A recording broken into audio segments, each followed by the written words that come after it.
warahmatullahi wabarakatuh. Alhamdulillahirabbil alamin. Puji dan syukur senantiasa kita panjatkan kepada Allah Subhanahu wa taala.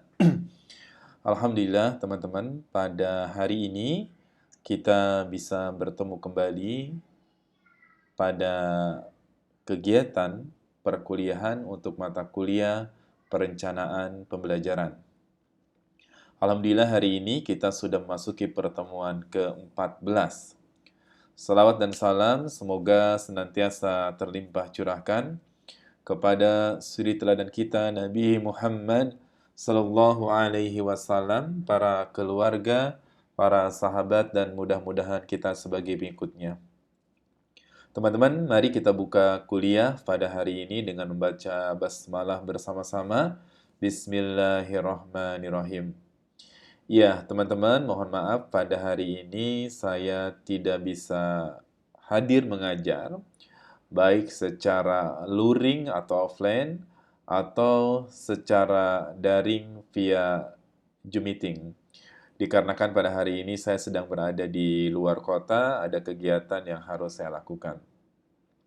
Tetapi mudah-mudahan kuliah melalui channel YouTube ini tidak mengurangi semangat kita untuk terus belajar, untuk terus menuntut ilmu. Nah, teman-teman, hari ini kita secara singkat akan belajar tentang pengembangan bahan ajar. Ya, pengembangan bahan ajar. Apa sih yang dimaksud dengan bahan ajar? Ya, bahan ajar itu, teman-teman, adalah perangkat ajar berupa materi pembelajaran untuk membahas satu pokok bahasan. Dapat berupa cetak, ada artikel, ada komik, atau juga ada infografis. Maupun non-cetak, ada audio atau video. Nah, artikel, komik, infografis, audio, dan video itu merupakan adalah bahan ajar yang bisa kita gunakan untuk sebagai media mengajar. Nah, bahan ajar ini teman-teman dirancang untuk menjadi alat bantu dalam pembelajaran terkait topik atau materi tertentu.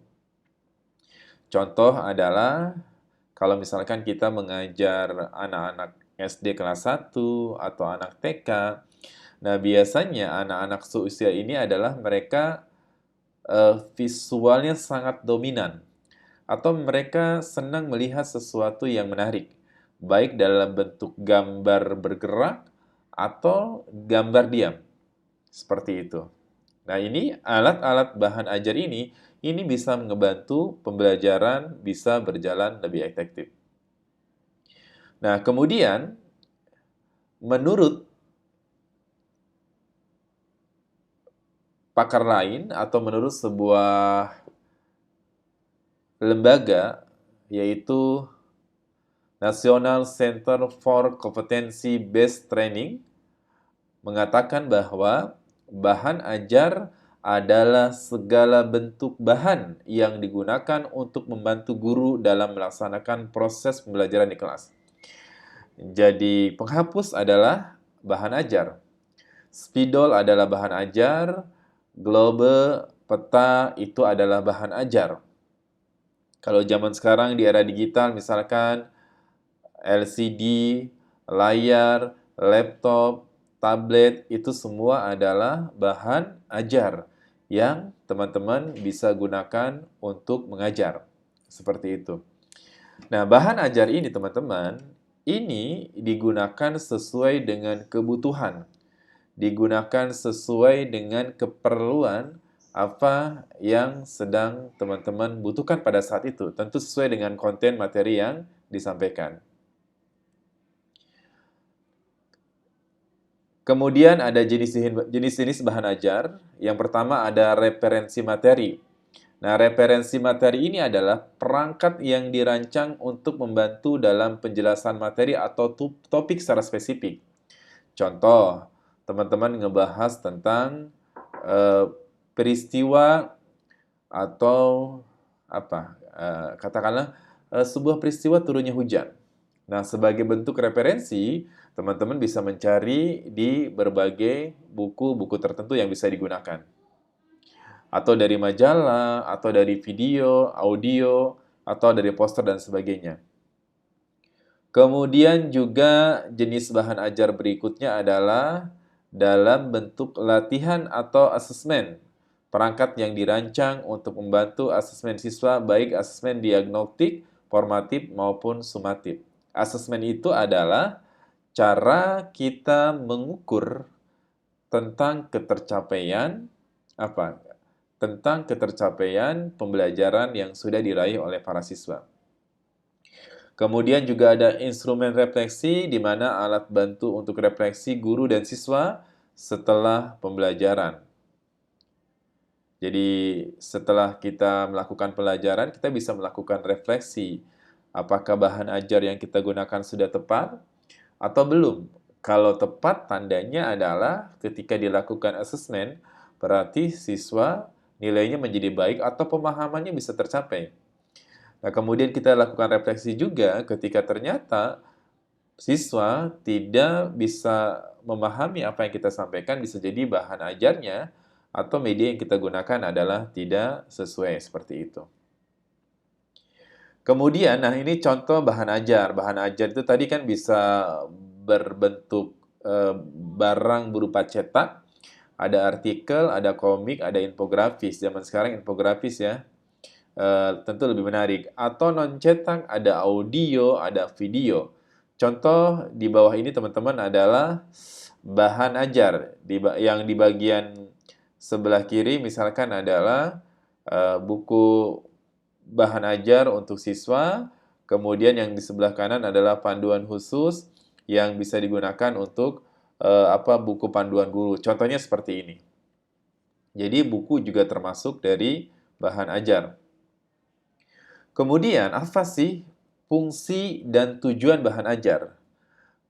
Menurut Yunus, bahan ajar merupakan pedoman bagi guru yang akan mengarahkan semua aktivitasnya dalam proses pembelajaran, sekaligus merupakan substansi kompetensi yang seharusnya diajarkan, dilatihkan kepada siswa.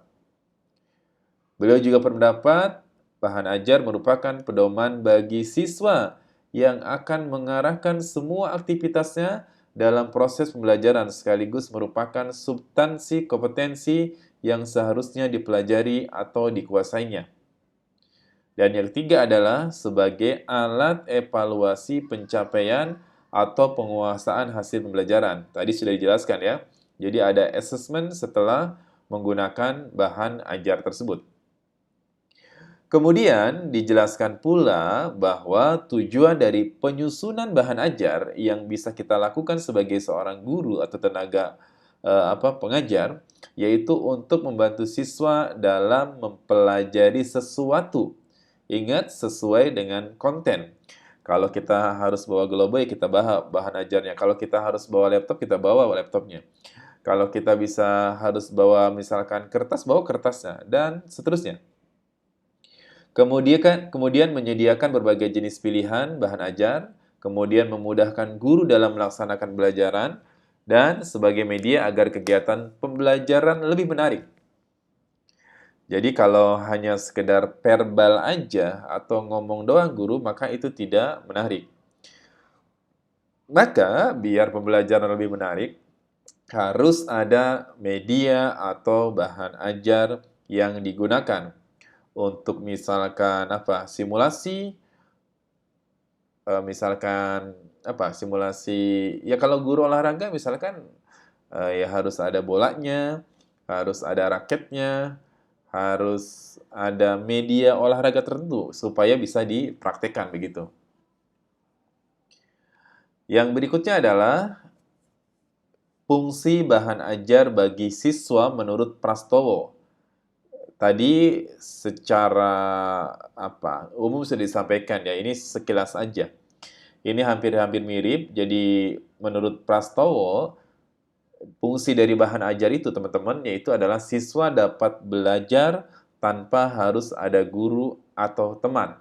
Ya, kalau misalkan pelajaran tertentu, misalkan pelajaran TIK, itu biasanya adalah ketika diberikan tugas mereka untuk mengerjakan sesuatu, yang penting ada bahan ajarnya, Tanpa ada guru pun mungkin mereka bisa melakukannya begitu.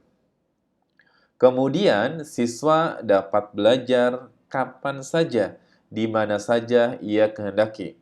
Yang ketiga adalah siswa dapat belajar sesuai dengan kecepatannya sendiri. Yang keempat, siswa dapat belajar menurut urutan yang dipilihnya sendiri. Yang kelima adalah membantu potensi siswa untuk menjadi pelajar yang mandiri.